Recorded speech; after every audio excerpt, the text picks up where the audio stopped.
Assalamualaikum warahmatullahi wabarakatuh. Perkenalkan, nama saya Nova Rabani dari Penjas 5B dengan NIM 2004503. Oke, langsung saja.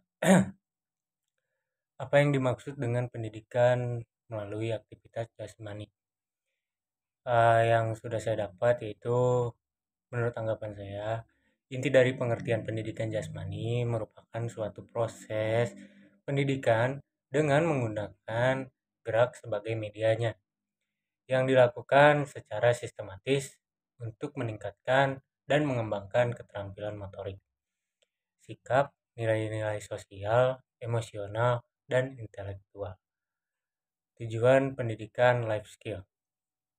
Pendidikan kecakapan hidup merupakan konsep pendidikan yang bertujuan untuk mempersiapkan warga belajar agar memiliki keberanian dan kemampuan menghadapi masalah hidup dan kehidupan secara wajar tanpa merasa tertekan, kemudian secara kreatif menemukan solusi serta mampu mengatasinya.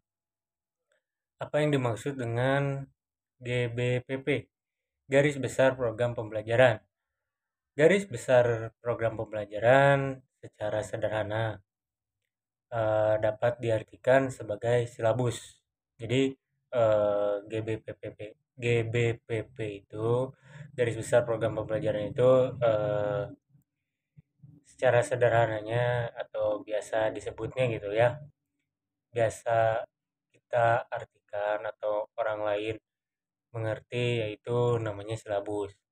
Nah, GBPP itu suatu mata pelajaran atau mata kuliah tertentu disusun untuk satu semester. Nah, jadi GBPP ini disusun nih. Jadi dari satu mata kuliah atau satu pelajaran, nah itu dirancang untuk atau disusun untuk selama satu semester program. Nah, jadi selama satu semester itu disusun nih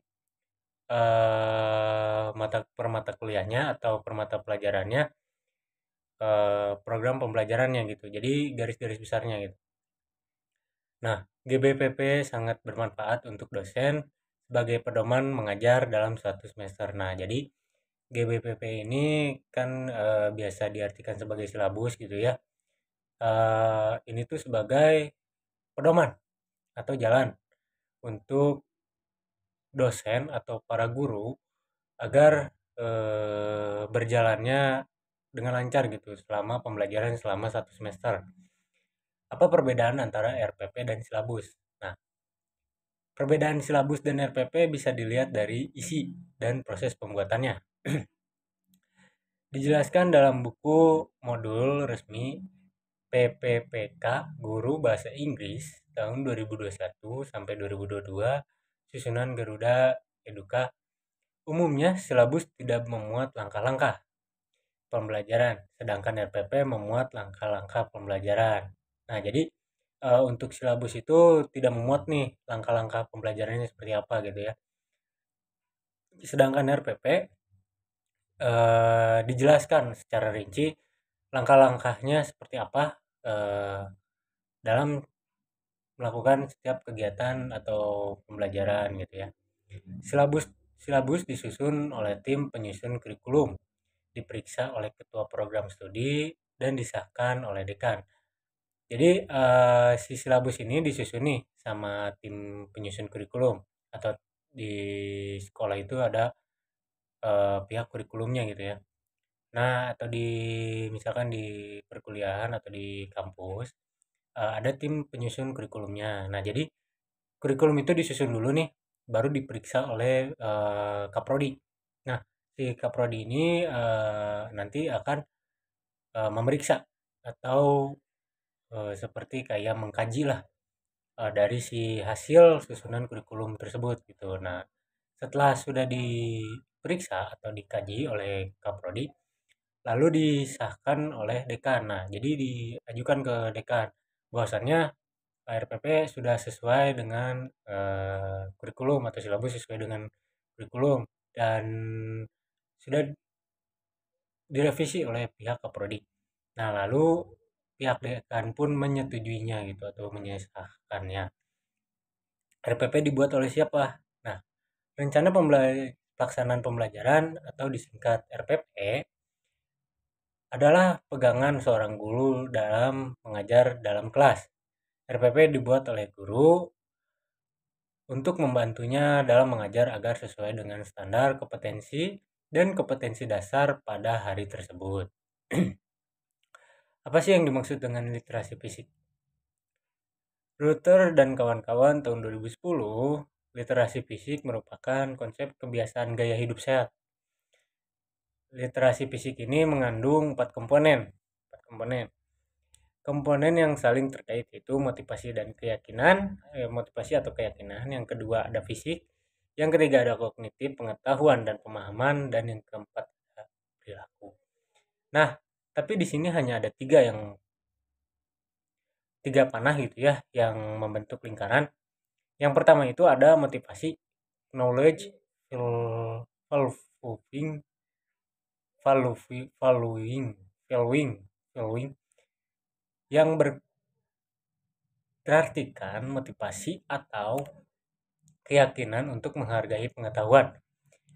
Dan di panah selanjutnya ada physical competence, yaitu kompetensi fisik.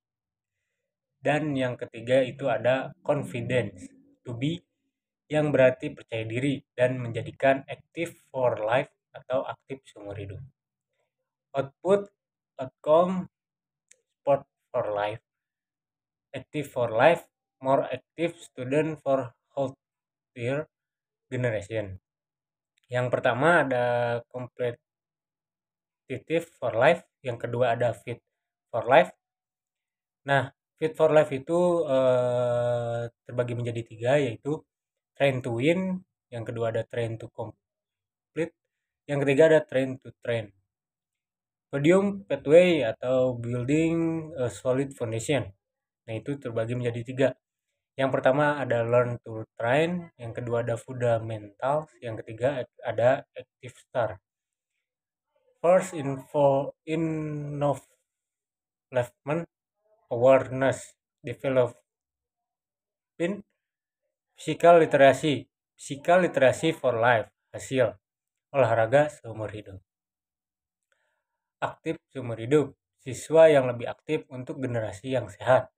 Itu terbagi menjadi 2, ada kompetitif seumur hidup, ada cocok untuk hidup. Nah, terbagi lagi menjadi 3, yaitu ada berlatih untuk menang, berlatih untuk bersaing, dan yang ketiga ada melatih untuk melatih. Untuk jalur podium membangun fondasi yang kokoh, itu menjadi 3. Belajar melatih, fundamental, dan mulai aktif.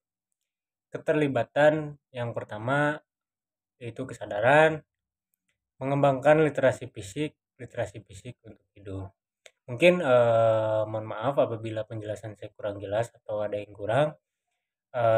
Dari saya cukup sekian, terima kasih. Wassalamualaikum warahmatullahi wabarakatuh.